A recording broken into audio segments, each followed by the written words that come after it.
చిక్కడు వ్రతముల క్రతువుల, నువ్వెన్ని వ్రతాలైనా చెయ్యి, నువ్వెన్ని యజ్ఞాలు యాగాలు క్రతువులైనా చెయ్యి, చిక్కడు దానముల శౌచశల తపములం, ఎన్నో శౌచ యాగాలు చెయ్యి, తపస్సులు చెయ్యి, వీటి దేనికి ఆయన చిక్కడయ్యా.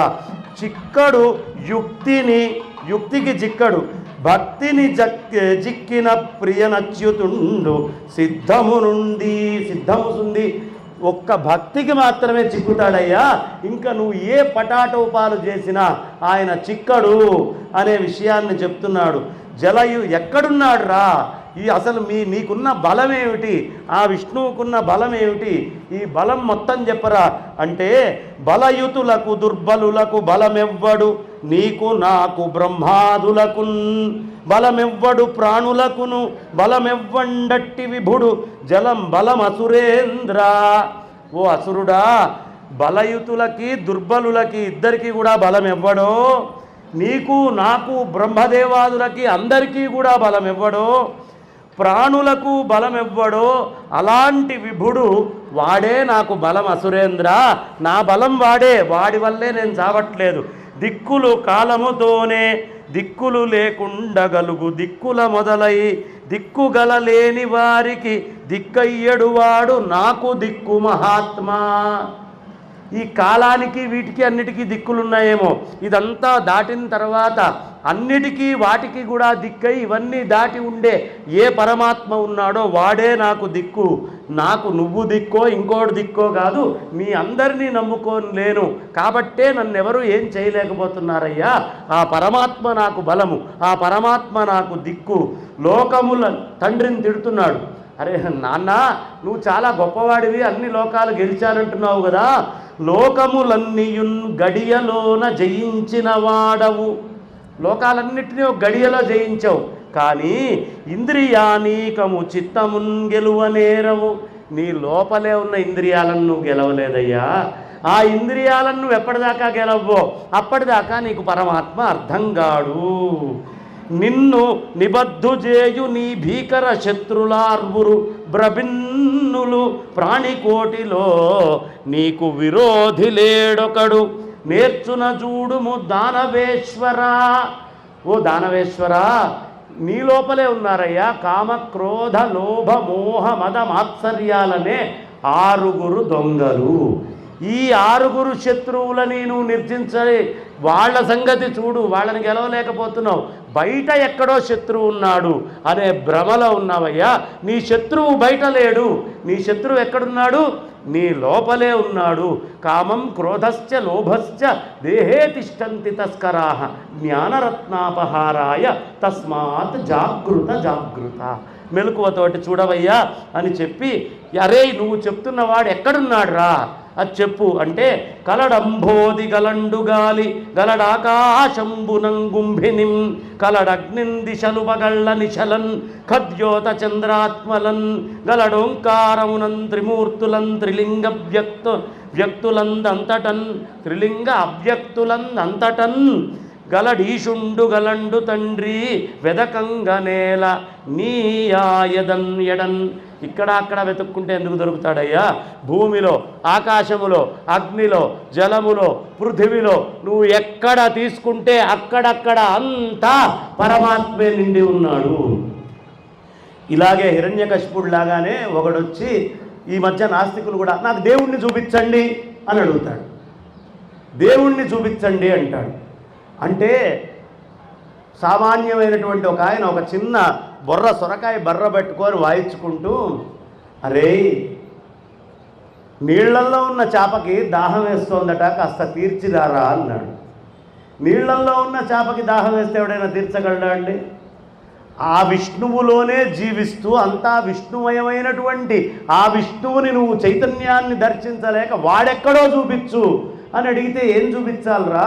ఏమి చెప్పేదనేమి చూపెదను పరమాత్మ నీనే, నేమి చెప్పేదనేమి చూపెదను అండమాయను పిండమాయేను బ్రహ్మాండమంతయు తానే ఆయేను. బ్రహ్మాండమంతా నిండి ఉన్నాడురా, వాడు లేని చోటు లేదు. నువ్వు అడుగుతున్నటువంటి ప్రశ్నలో కూడా వాడే ఉన్నాడు. కాబట్టి అలాంటి ఆ పరమాత్మ విషయంలో నువ్వు అడుగుతున్నావు, ఎక్కడున్నాడో చూపించమని. చక్రి సర్వోపగతుండెందెందు వెదకి చూచిన అందందే గలడు దానవాగ్రణి. వింటే ఉన్నాడు, నువ్వు వినకపోతే వాడు లేడు. వాడు ఉన్నాడయ్యా, ప్రతి చోట ఉన్నాడు, ఇక్కడ లేడు. అణోరణీయాన్ మహతో మహీయాన్. నువ్వు అణువు అంటే అణువులో ఉన్నాడు. ఎవడో వచ్చాడు, శంకరాచార్యుల వారి దగ్గర వాదన చేస్తున్నారు బౌద్ధులు. వాళ్ళు మాట్లాడుకుంటున్న స్థాయి ఏమిటి? సాంఖ్యం గురించి మాట్లాడుకుంటున్నారు. అంటే అణువు అన్నిటికంటే చిన్నది, ఆ అణువులు 2 కలిస్తే ఓ ద్వ్యణుకమవుతుంది, ఇలాంటి 3 ద్వ్యణుకాలు కలిస్తే ఓ త్రియణుకము, త్రియణుకము నుంచి బయట ప్రపంచం కనిపిస్తుంది. ఇది శంకరాచార్యుల వారితో చెప్పింది. ఓహో, అన్నిటికంటే చిన్నది అణువా? సరే, ఇప్పుడు కొన్ని అణువులు కలిస్తే గంధం వస్తుంది కదా, ఈ గంధము అనేటటువంటిది అందులో ఉన్న లక్షణం కదా. ఇప్పుడు గంధము అనేటటువంటిది చిన్నదా? అణువులో గంధం ఉందా లేదా? అణువులో గంధం ఉంది అంటే అణువు కంటే గంధం చిన్నది. అణువులో గంధం లేదు అంటే లేనిది అణువులు కలిస్తే కొత్తగా ఎక్కడి నుంచి వచ్చింది? కాబట్టి నువ్వు ఏదైతే అన్నిటికంటే చిన్నది అణువు, అది అందులో క్వాంటా, అందులో చార్జ్డ్ పార్టికలు అని చెప్తున్నావే, దాని లోపల ఒక గుణము లక్షణం ఉందే, ఆ గుణము లక్షణము దానికంటే కూడా చిన్నదయ్యి ఉండాలి కదా. కాబట్టి ఆ నిజాత్మతత్వం ఎంత గొప్పదయ్యా అంటే చైతన్యము, నువ్వు చిన్నది అన్న దాంట్లో కూడా చిన్న చైతన్యము ఇంకా ఉందయ్యా, నువ్వు అన్నిటికంటే పెద్దది అని చెప్పిన దాంట్లో కూడా ఆ చైతన్యం నిండి ఉన్నది. కాబట్టి అనోరణీయాన్ మహతో మహీయాన్. శంకరాచార్యుల వారు బౌద్ధుల్ని నిరసించినప్పుడు, సాంఖ్యుల్ని నిరసించినప్పుడు ఇలాంటి వాదనలు, అణువులు పరమాణువుల గురించి మాట్లాడుకున్నారమ్మా. వాళ్ళేం చిన్న చిన్న విషయాలు మాట్లాడలా. బ్రహ్మసూత్రాలు కనుక చదివి అర్థం చేసుకుంటే వాళ్ళు మాట్లాడినటువంటి విషయ లోతులేమిటో మనకు తెలుస్తాయి. కానీ మనకంత సమయం లేదు కాబట్టి కనీసం భక్తిగా ఇలాంటివైనా వింటే మనం ఆనందిస్తాము అని. అరే, అక్కడ ఇక్కడ ఉన్నాడంటున్నావు, అసలు ఈ స్తంభంలో ఉన్నాడా?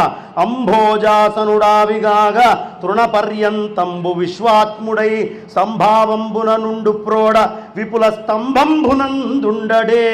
స్తంభాంతర్గతుడయ్యునుండుటకు నే సందేహమున్ లేదు, నిర్దంభత్వంబున నేడు గానబడు ప్రత్యక్ష స్వరూపంబునన్.